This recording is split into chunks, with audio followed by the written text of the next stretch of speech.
حامد میر صاحب یہ بتائیے گا کہ یہ جو ظاہر منحرف اراکین جب گئے تو اپوزیشن کا یہ کہنا تھا کہ یہ اس لیے چھوڑ رہے ہیں کیونکہ یہ اس پارٹی پر کے ٹکٹ پر اب الیکشن نہیں لڑنا چاہتے، انہیں پتا ہے کہ تحریک انصاف بڑی انپاپولر ہو گئی ہے، تو وزیر اعظم کا جو کاؤنٹر کانفیڈنس ہے وہ اس لیے آ رہا ہے کہ اب ہم دوبارہ بہت زیادہ ان کی عدم اعتماد لانے کی وجہ سے اور ان کے ایک ساتھ اکٹھے ہونے کی وجہ سے اور میرے جلسوں کی وجہ سے پاپولر ہو گئے تو یہ منحرف اراکین واپس آ جائیں گے۔ تو آپ کا ظاہر اتحادیوں سے منحرف اراکین سے بھی رابطہ ہے، ایسا ہے کہ منحرف اراکین کہیں نہ کہیں سوچ رہے ہیں، کیونکہ وزراء یہ بھی کہتے نظر آئے کہ 5-6 نے تو واپس رابطہ بھی کر لیا ہے؟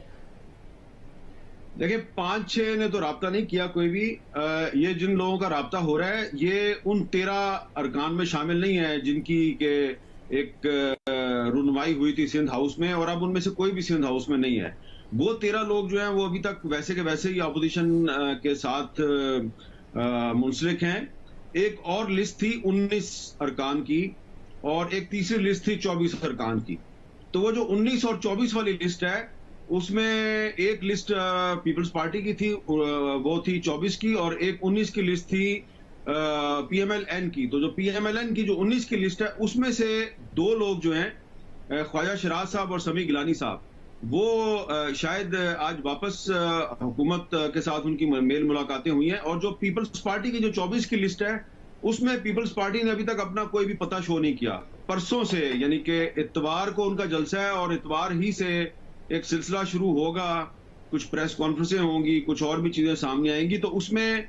جب یہ پتہ چلے گا کہ 2018 میں پنجاب میں اور مرکز میں عمران خان صاحب کی حکومت کیسے بنوائی گئی تھی اور کیسے کیا کس کو کیسے لایا گیا تھا، اور کچھ اور چیزیں سامنے آئیں گی، تو دودھ کا دودھ اور پانی کا پانی ہو جائے گا۔ اس کے ساتھ ہی ساتھ ایک چیز جو کہ شاید میں اس کو نامناسب سمجھتا ہوں کہ کچھ ایسی چیزیں بھی سامنے آنے والی ہیں جس سے کہ ہماری جو سیاست ہے اس کی جو کریڈیبلٹی ہے وہ کافی خراب ہو جائے گی، اور عمران خان صاحب جو ہیں وہ یہ جو کہہ رہے ہیں جی کہ 3 چوہے جو ہیں وہ میرے خلاف سازش کر رہے ہیں، تو چوہا تو وہ ہوتا ہے جو میدان سے بھاگ جاتا ہے، تو اب آپ یہ لوگ فیصلہ کر لیں گے کہ میدان سے کون بھاگ رہا ہے۔ شہزاد، ہمارے ساتھ کامل علی آغا صاحب تھے، وہ کہہ رہے تھے بہت دیر ہو گئی ہے، حالانکہ کل ملاقات ہے حکومتی وفد کی پرویز الہی صاحب سے۔ آپ کو لگ رہا ہے جو سینس اس وقت ہے جلسے جلوس پارلیمنٹ کہ واقعی دیر ہو گئی ہے، یا حکومت ابھی تک چیزیں مینج کر سکتی ہے اگلے ہفتے اجلاس کے لیے؟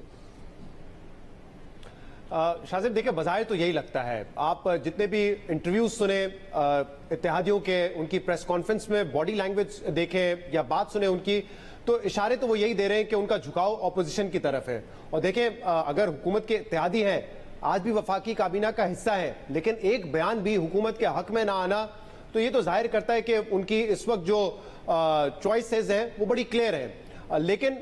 فیصلہ کیوں نہیں کر پا رہے وہ؟ جو آپ نے سنا ہوگا کہ جب کراچی گئے تھے مولانا فضل الرحمان صاحب، انہوں نے پریس کانفرنس میں کہا تھا کہ 48 گھنٹے میں آپ دیکھیں گے کہ ایم کیو ایم باضابطہ اعلان کر دے گی، لیکن وہ اعلان نہیں کر رہے ہیں۔ اس کا مطلب اتحادی بھی میری نظر میں اس وقت پر تول رہے ہیں، اور وہ بھی کسی نہ کسی ڈائریکشن کا ویٹ کر رہے ہیں۔ ہو سکتا ہے کہ انہوں نے ذہن بنا لیا ہو، لیکن پھر بھی وہ